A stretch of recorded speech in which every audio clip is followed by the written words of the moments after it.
কালী মন্দিরে ভোগ হিসাবে চাউমিন শুনতে অবিশ্বাস্য লাগলেও কলকাতার বুকে রয়েছে এমনই এক মন্দির যেখানে দেবী কালীকে নিবেদন করা হয় নুডলস, স্টিকি রাইস এবং চীনা খাবার। আর শুধু আজ নয়, এই প্রথা চলে আসছে বহু বছর ধরে। তবে প্রশ্ন হলো, একটি হিন্দু মন্দিরে চীনা খাবার ভোগ হিসাবে দেওয়ার প্রথা শুরু হলো কিভাবে? এর পেছনে লুকিয়ে আছে কলকাতার ইতিহাস এবং দুই সংস্কৃতির এক অনন্য মিলনের কাহিনী। কলকাতার ট্যাংরা অঞ্চলকে একসময় ভারতের চায়নাটাউন বলা হতো। বিংশ শতাব্দীর শুরু থেকে এখানে বহু চীনা পরিবার বসবাস শুরু করে। তারা মূলত হাক্কা সম্প্রদায়ের মানুষ ছিলেন এবং চামড়া শিল্প, কাঠের কাজ, বেকারি ও রেস্তোরাঁর ব্যবসার সঙ্গে যুক্ত ছিলেন। ধীরে ধীরে ট্যাংরা শুধু একটি আবাসিক এলাকা নয়, বরং চীনা সংস্কৃতি এবং খাদ্য ঐতিহ্যের একটি গুরুত্বপূর্ণ কেন্দ্র হয়ে ওঠে। এখানকার সরু গলি, ছোট ছোট রেস্তোরাঁ, সুগন্ধি রান্না এবং চীনা উৎসবের আবহ আজও সেই ইতিহাসের সাক্ষী হয়ে রয়েছে।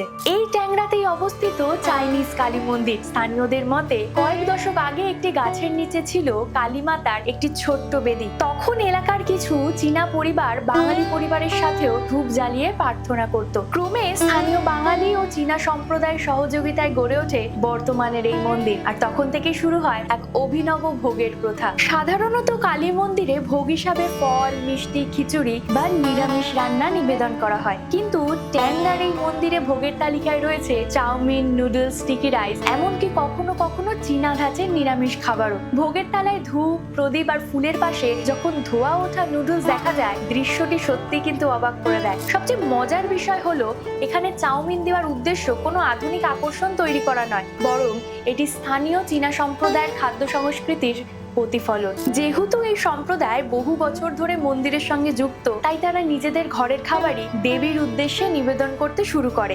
সময়ের সঙ্গে সঙ্গে সেটি ঐতিহ্যে পরিণত হয়েছে। এই প্রথা প্রজন্মের পর প্রজন্ম ধরে চলে আসছে, যা আজ মন্দিরের পরিচয়ের একটি অংশ হয়ে উঠেছে। প্রতি বছর কালী পুজোর সময় এই মন্দিরে বিশেষ উৎসবের আয়োজন করা হয়। তখন ভোগের পরিমাণও বেড়ে যায়। শত শত ভক্ত সেই প্রসাদ গ্রহণ করে। অনেক পর্যটক এবং সংবাদ মাধ্যমের প্রতিনিধি শুধু এই অনন্য ভোগের প্রথা দেখার জন্যই এই মন্দিরে আসেন। ফলে আজ চাইনিজ কালী মন্দির শুধু একটি ধর্মীয় স্থান নয়, কলকাতার অন্যতম সাংস্কৃতিক আকর্ষণ হিসেবেও পরিচিত। উৎসবের সময় মন্দির প্রাঙ্গণে বাঙালি ও চীনা সংস্কৃতির এক অদ্ভুত মেলবন্ধন চোখে পড়ে। ধর্মের সীমানা যে কোনো কাঁটাতার বা ভূগোলের নিয়মে বাঁধা যায় না, ট্যাংরার এই চাইনিজ কালী মন্দির তার সবচেয়ে বড় প্রমাণ। ভাষা আলাদা হতে পারে, সংস্কৃতির ধরনও আলাদা হতে পারে, কিন্তু ভক্তির ভাষা যে এক। আজকের ভিডিওটি এই পর্যন্তই। কেমন লাগলো কলকাতা কালী মন্দিরের এই অদ্ভুত ভোগের গল্প? তোমরা কি কখনো এই মন্দিরে চাউমিন প্রসাদ খেয়েছো?